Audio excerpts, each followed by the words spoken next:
Hello, friends, and welcome back to another episode of Syracuse Sports. My name is Brent Axe. It's amazing to have you here. You know what else is amazing? If you, podcast listener, would subscribe to this very podcast, whether you watch us on YouTube, watch us on Spotify, listen on Apple, a little bit of both, whatever it is, please subscribe so when a new episode of Syracuse Sports pops up, you will not miss a thing, including today's conversation. Dave Briggs is back from the Toledo Blade. I feel bad. Every time we talk to Dave, it's because Syracuse stole something from Toledo.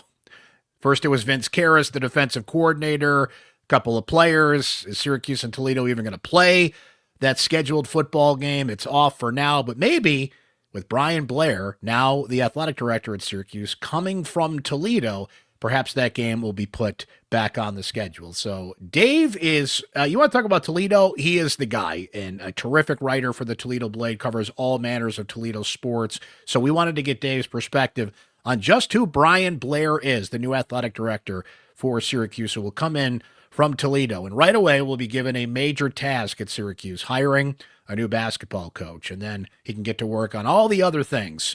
In the press release that was put out announcing Bryan Blair's hire as the new Syracuse AD, it only took 80 words before we got to this one: revenue. And I give Syracuse credit for leaning in on just exactly what that position is. And I wrote a column when we heard of John Wildhack's retirement. And one of the main points I made in that column was the new athletic director at Syracuse, or really anywhere in the college sports world today, is you have to know how to raise money, a little bit of a lawyer, a little bit of a general manager in pro sports. Well, Bryan Blair, it does have a law background. All over that press release and his resume, his profile on the Toledo website and people that you talk to, money, revenue driver. So those two things go hand in hand. Bryan Blair is going to be tasked with raising revenue at Syracuse, which the basketball program needs, certainly. NIL, revenue share, and everything in between. So I wanted to learn all about Bryan Blair and what he did at Toledo, and Dave Briggs is the guy to do that. So we are going to have a conversation with Dave, who has covered Bryan the last 4 years at Toledo, the pluses, the minuses, and everything in between, to introduce you to the new athletic director at Syracuse. We'll get a formal introduction to Bryan. He's doing some interviews, and press conference will come. We're recording this on Friday. I'm sure there'll be a presser sometime right around St. Patrick's Day at Syracuse, and we'll learn more from Bryan himself and hear his voice coming up. But today you're going to hear a voice that has covered him for the last 4 years, and nobody does a better job covering Toledo than Dave Briggs. So I'm really looking forward to that conversation here. You know what else I'm looking forward to? There is a lot going on that we're going to be covering here on Syracuse Sports. Basketball coach search. Women's basketball team is in the NCAA tournament. They will get their bid on Selection Sunday, so we'll see where they're heading, who they're playing. Right now, they're projected to be an 8 or a 9 seed, which would mean if they won, they'd play a number 1 seed in the next round. So tough sledding there, but they are in the tournament. Better to be talking about that than not. Of course, with the men's program. Men's lacrosse is rolling around. Spring football starts soon. Woo! You thought we were busy with all this coach search and chancellor search and AD search.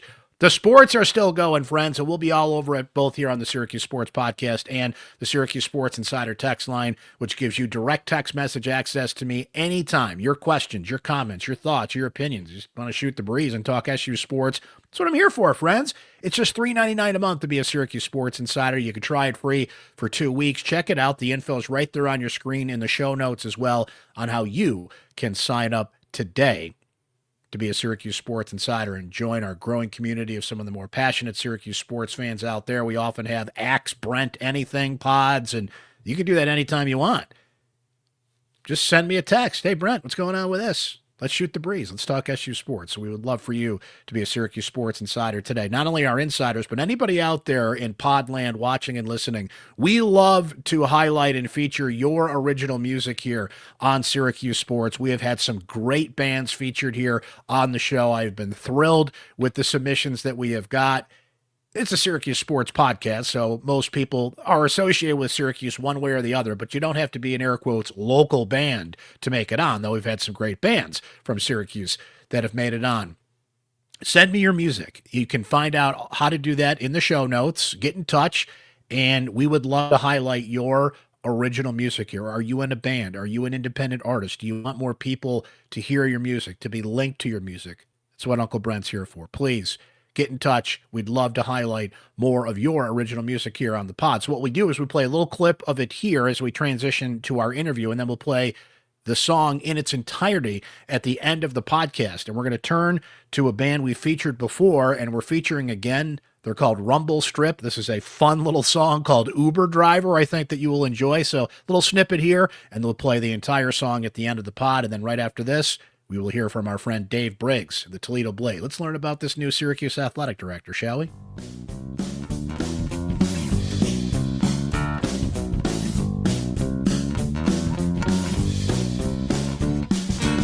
I'm waiting around, not doing a thing, driving with the top down, in case you're wondering.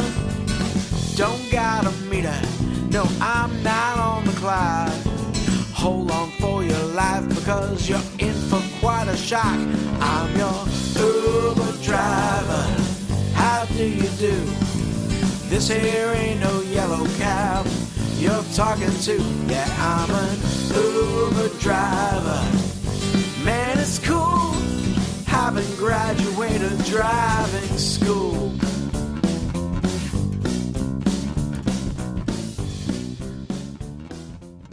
Dave, I guess I've got to start with an apology. I'm sorry we keep taking all your people. The defensive coordinator, a couple of players off the football team, now the AD. I mean, you better lock everything down out there in Toledo, because we're coming for it, man. I know. Trying to take the football game away too. Come on. That too. That's right. We don't know if they're even going to play, right? Come on. It's Maybe so Brian will make up for it now, put it back on the schedule. It's so funny too. I don't know if I'm talking out of school, but I know Brian had been having a little issues with the negotiations with Syracuse on that. So hopefully, now that the shoe's on the other foot, he'll show the same grace he expected from Syracuse to back to little old Toledo. So yeah, no, it's always cool to follow people you got to know. Moving on to new and interesting opportunities. So I'm excited for Brian. Disappointed for Toledo, as a lot of people are, but pretty cool stuff.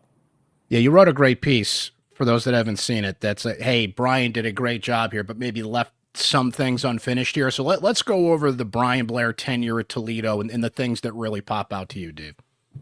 Yeah, he inherited a department that was doing pretty well on the field. The basketball teams were the men's basketball team won 4 straight outright MAC titles. The women's basketball team was rolling.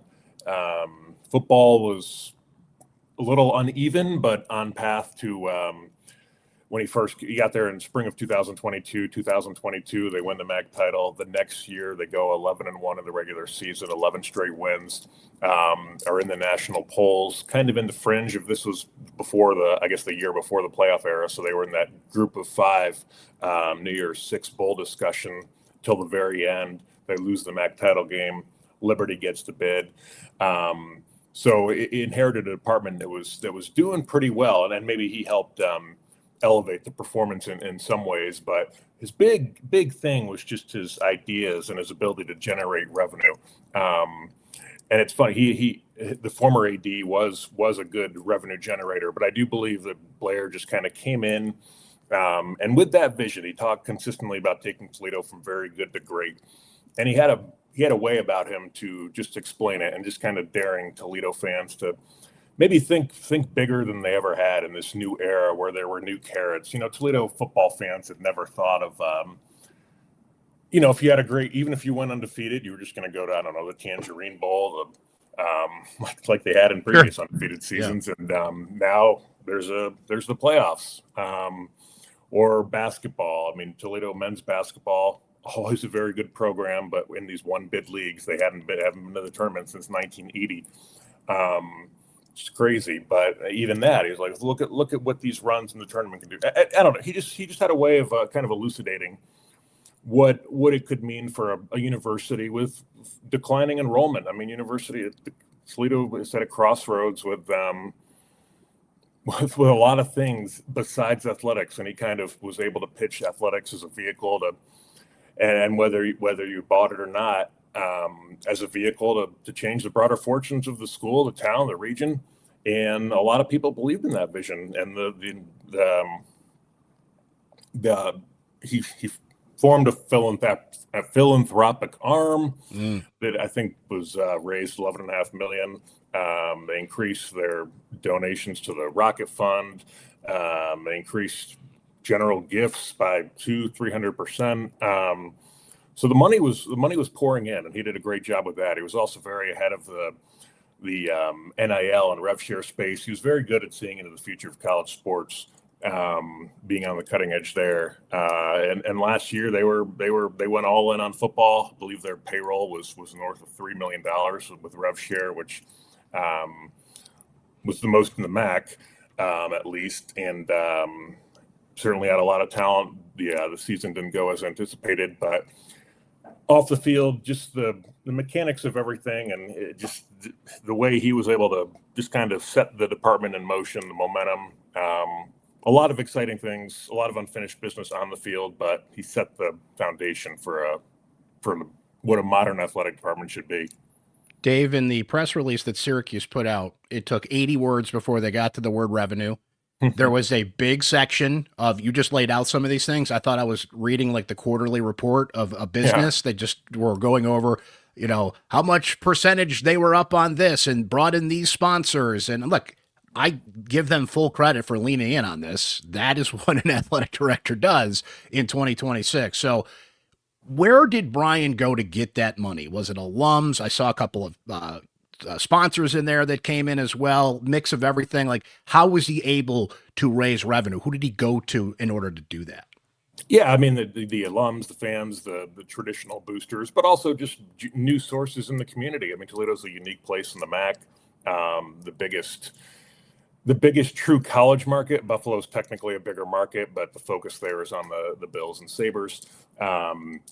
Toledo is, University of Toledo is I guess you can argue Ohio State and Michigan technically probably have more casual fans, but everyone kind of rallies around the University of Toledo. You have a top 100 city, some Fortune 500 companies in town, and just a decent amount of corporate money, certainly the most in the MAC. So I think he was able to kind of mine new sources there. And again, it was just kind of one of the interesting things with the philanthropic arm that he I struggle with that word too. Yeah. Was half of the donations were from first-time donors. So that shows you a little bit of sometimes you think in these communities you've kind of hit everyone you can, but maybe if there's just a new energy, and I'm sure it'll be the same with the next AD at Toledo, it'll be the same with Bryan at Syracuse. But there's always new people to reach, and if you can just he had just a joy and optimism to his vision, and he just was able to so clearly lay out what was possible if everybody was kind of going in the same direction. So it was just kind of being a relentless. You have to have that in your personality. You have to be relentless in building those relationships, and then asking for what you want, and then laying out the vision for why they should do it. And I think he was both relentless and creative.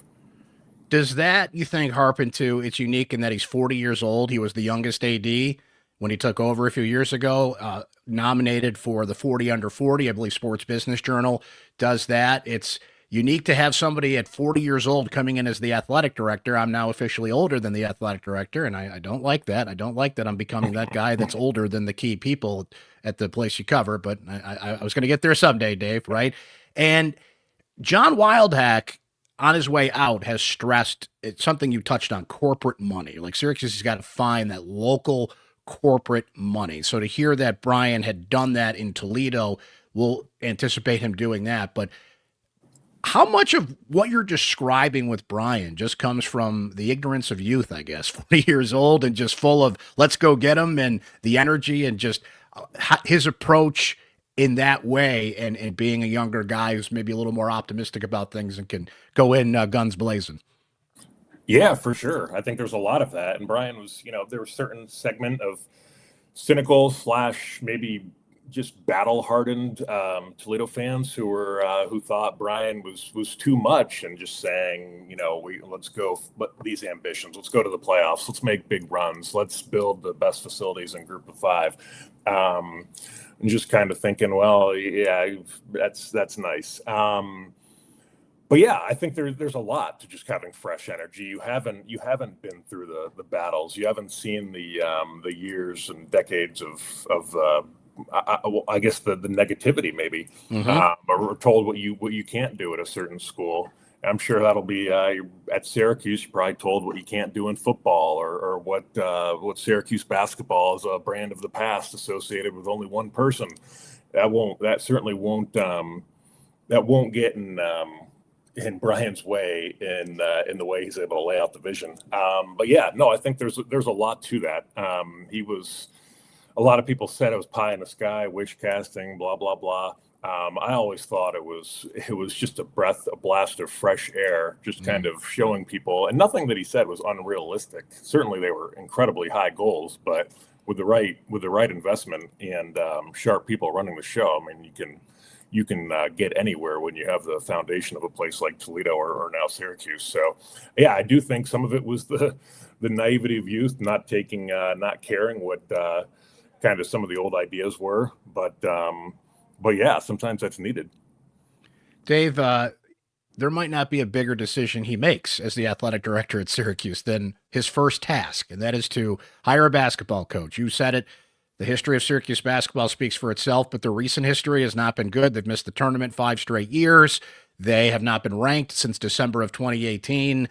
I can go on and on here. It's just not what Syracuse basketball is. So this is a major hire. Should Syracuse fans trust that Bryan Blair, in his first task, in concert with the new chancellor, Mike Haney, who has been at Syracuse for 20 years, so he has a sense of what Syracuse needs, but should they trust him to hire a basketball coach? Yeah, I mean, I don't know how you can fully answer that. I would trust him. He's only made two major hires. So if you consider the big 3 sports at Toledo, the basketballs and football. Also hired a volleyball coach who was fantastic. Took Toledo to its first NCAA tournament in his first year. So clearly does have an eye for talent in that way. But the two hires he's made at Toledo that his legacy will be most tied to are the women's basketball coach, Ginny Bodges. She came from Monmouth. This is her second year. They were great her first year, despite kind of turning the roster over. Contended for a MAC title, went to the MAC tournament finals. This year has been a little more uneven, just with, I think they're down 3 starters to season-ending injuries, although they are playing today in the MAC tournament semifinals, so could very well be a great year. And then the big hires legacy will be attached to in Toledo is just the new football coach, Mike Jacobs, as you know. Everything that kind of set in motion, the new Syracuse defensive coordinator, Vince Karras, coming there. Toledo got a new coach. It kind of reached the end of its relationship with its former one. I think both sides maybe needed a change of scenery. Jason Candle goes to UConn. Vince Karras, heralded defensive coordinator, goes to Syracuse, and so on. But Toledo hires Mike Jacobs, all-time winner at the Division II and FCS level. He's from a suburb outside Toledo. Everybody's very excited about him. Seems like he's done a good job in the offseason, but obviously very TBD. So yeah, I do think Bryan, he knows what he's looking for. It's about relationships and recruiting. Yeah, I just, all of which is to say TBD on the hires here. A lot of promise. But from everything I've seen, he is certainly a sharp guy leading the charge. Well, it's interesting because Bryan himself, Dave, was somebody who was kind of outside the circle of the names we had heard in Syracuse, and Bryan did a nice job of kind of keeping that stealth right till the end here when he was named the athletic director. So anytime you do these coaching searches, I mean, the market's the market. We're hearing Jerry McNamara and Brian Hodson and Josh Schertz and Luke Murray, and we can go through the names that everybody's looking for, right? Yeah. So I don't know if you have a name in mind, but do you feel like Bryan is well connected enough that there could be a name or two that enters the picture that is unique to him, as opposed to just this is the market and go get those people because they're at the top of the list? Yeah, sure. I mean, Brian certainly is well connected, both in the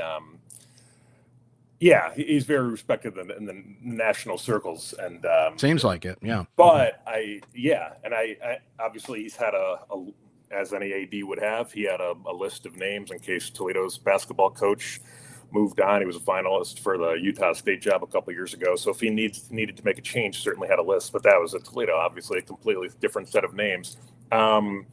I was kind of joking with him yesterday. I said, you're known as a football guy, and he's like, that's only because it's only because of my height. I mean, I love basketball. Man, basketball is amazing. I can't wait to get to Syracuse, a place where we're going to have 25,000 fans and still be disappointed if 20,000 more aren't there. Or at least in the old days. I mean, I think I have no idea what names he's considering, but I do think he'll be connected. And as in all these coaching searches, one of the final names, if not the finalists, will be on no one's list. Yeah, always happens. That's certainly. I'm trying to think. That was the football coach hired Toledo was on everyone's list. The women's basketball coach came out of nowhere. I guess 50-50 chance. We'll see. Always got to leave that window open, even though some of the choices seem pretty obvious for Syracuse, but with a new perspective on things, always keep in mind that surprise candidate that can slip in there. Well, I read your column on Hudson yesterday, which is good. And I told Brian, I'm like, I see you won't need much. I see the Syracuse columnists are already telling you who to hire. So he just laughed, but. I appreciate you sharing that. He's my horse. So if he wins, that'll look good for me. I'll have to send you a fruit basket or something if that helped Bryan Blair make. Which, by the way, how unique would that be? Bryan Blair, spelled Bryan, and Brian Hodson is the head coach. Sounds like a law firm of Bryan and Bryan to lead Syracuse forward here. You touched on this briefly, Dave, and I just wanted to expand a little bit here. Look, football and men's basketball, of course, rule the roost here, but Syracuse has two prominent lacrosse programs. Syracuse won a national championship in men's soccer a couple years ago. There are other sports here, and we're in a world where are these sports going to survive going forward? And collective bargaining is coming into play. And Brian is a lawyer, so he can navigate those waters maybe better than some other candidates there. But you mentioned the volleyball coach that he hired. His laser focus will be and should be on football and men's basketball, but what was his touch, if you will, on the other sports and his relationship with the other sports and trying to keep them viable at a time when the focus is on the big two? Yeah, I think it's very good, better than most. He personally, and this wasn't the case in the past always, but he personally led the searches for every single sport at Toledo. Volleyball was an interesting one. When they decided the four sports they were going to pour revenue share money into, I think people were surprised that volleyball was going to be one of them.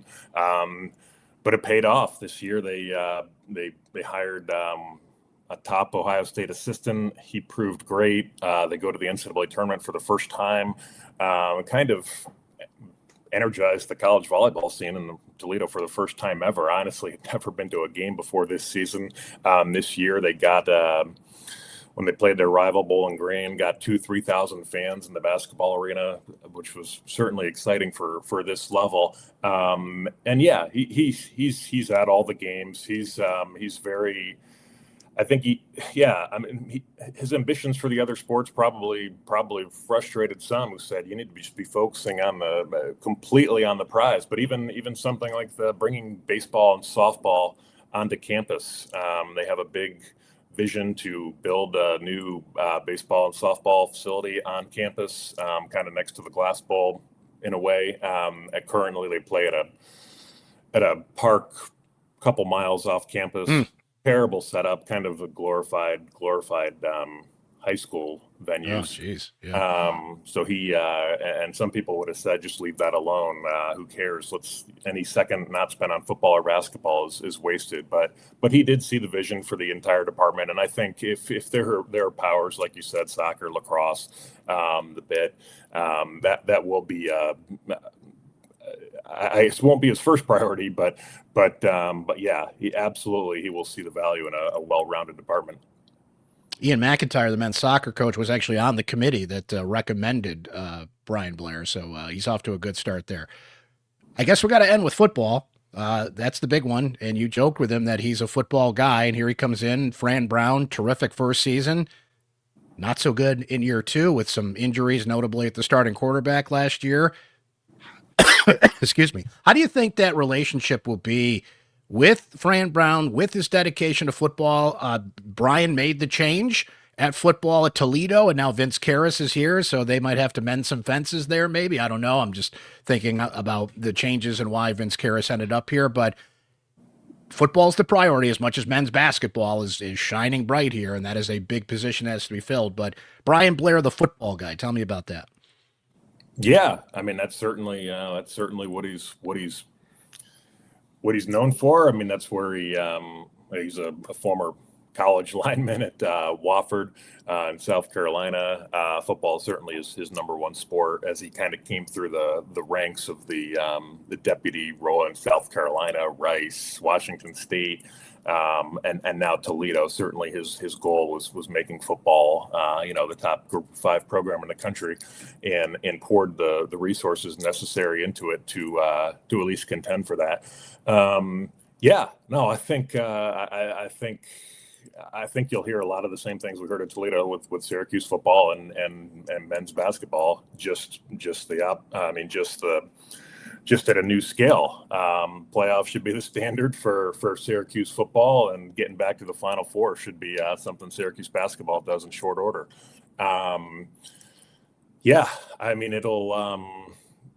He did make a change. I mean, Fran Brown probably encouraged to have a good first season under Blair's stewardship. I'm sure he'll work to make that a good relationship, given where things are. And it's interesting, the Toledo connection with Vince Karras. I know he was. I don't know if there were hard feelings. I just thought it was interesting in the official Syracuse statement that Vince Karras released after he was hired as the DC there.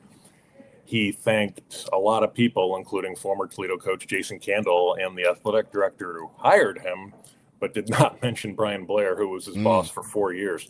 So now it's kind of funny that they're reunited, but I'm sure that'll be fine. I mean, Bryan Blair. I mean, as anybody would, thanks to the world of Vince Karras as a defensive coordinator, he just was not guaranteed the head coaching job at Toledo.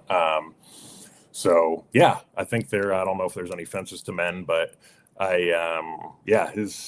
his goals for football will be high. I don't think it certainly won't be cast aside as a basketball school. I think everybody knows that, for better or worse, and probably for worse, at some of the schools like Syracuse, where basketball is so ingrained in the culture, I mean, football is still what drives the bus, and that'll be obviously the majority of his time. So I think Bryan gets it, and yeah, it'll be interesting. So, Dave, the next time we talk, let's just preview a football game or something. I don't want to keep having you on because we stole somebody else from you, right? So let's get that football game back on the schedule, Syracuse and Toledo, and we'll have you on. We'll just preview a game. Just have a normal conversation, not about another hole that Syracuse left in Toledo. But I do appreciate your time and your perspective. You do such great work. I appreciate you coming on with us once again here, and we'll catch up down the road here on Syracuse Sports, my friend. Thank you. Love it. Thanks so much, Brent. Take care. Thanks again to Dave Briggs from the Toledo Blade, joining us here to learn all about the new athletic director at Syracuse, Bryan Blair. Sounds like an interesting guy. He can raise that money. People are wondering about his basketball prowess. That is really fascinating to me with Toledo, by the way. I don't like the fact that you can win your regular season title, but you lose in the conference tournament, you don't make the tournament. Toledo would have been in like 4 of the last 6 NCAA tournaments, because they did. You should be rewarded for 4 months of basketball, not 4 days. That has just driven me nuts for years. But not having been in the NCAA tournament since, what was it, 1980, I think he said. They would have been there like 5 or 6 times. They won the league. Put them in. Anyway, a different rant for a different day. But very interesting perspective on Bryan Blair, the new athletic director, coming in at Syracuse. So, friends, stay tuned. There is a lot going on here. We're going to hear from Bryan Blair in the coming days. We are going to follow Syracuse women's basketball, the men's basketball coaching search, Syracuse football spring practice starts soon. Lacrosse. It's all happening, friends. It's that great line from Almost Famous. It's all happening, and it's all happening here on the podcast. So subscribe, Spotify, Apple, YouTube, wherever you get your pods. Follow along here, and of course, be a Syracuse Sports Insider so you can keep up with all the latest. Cut through the social media clutter. What you need to know, I send right to your phone. Right there, nice and easy. And it's not even a group text, right? But it's a text from me. I'm the group text. We're the group text. You text me, I text you. That is how the Syracuse Sports Insider text line works. We would love for you to join today to get all the latest on Syracuse sports and to hear from you. I love hearing from you guys during games.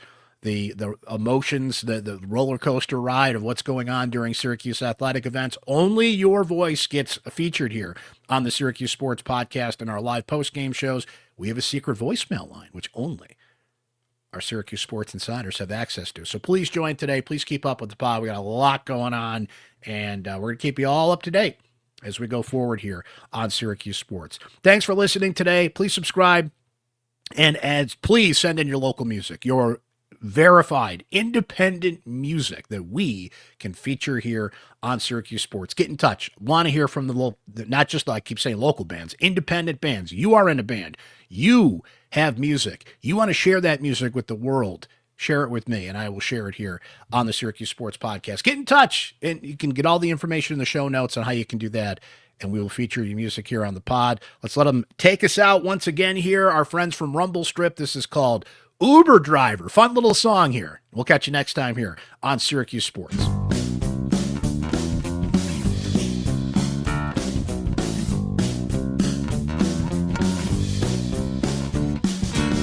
I'm waiting around, not doing a thing, driving with the top down, in case you're wondering. Don't got a meter, no, I'm not on the clock. Hold on for your life because you're in for quite a shock. I'm your Uber driver. How do you do? This here ain't no yellow cab you're talking to. Yeah, I'm an Uber driver. Man, it's cool having graduated driving school.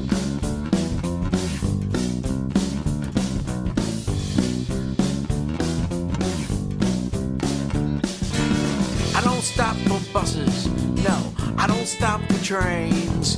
Doesn't matter how you cry or whether you complain. I'm not gonna worry about the traffic laws when I'm in a hurry. And I'm telling you because I'm your Uber driver. Oh, what a thrill, with a schedule to die for and a license to kill. An Uber driver, man, it's pretty cool having graduated driving school.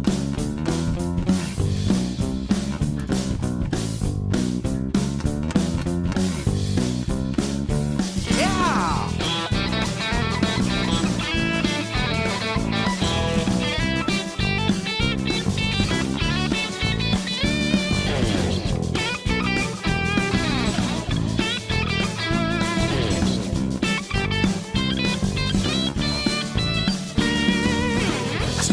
My phone, I know it'll ring. 'Cause when it comes to ride share, well baby, I'm the king. Ain't got a meter, no, I'm not on the clock. Dying for the chance to roll when you're ready to rock. 'Cause I'm your Uber driver. What can you do? This here ain't no yellow cab you're talking to. Yeah, I'm an Uber driver. Man, it's pretty cool having graduated driving school. I just graduated driving school. driving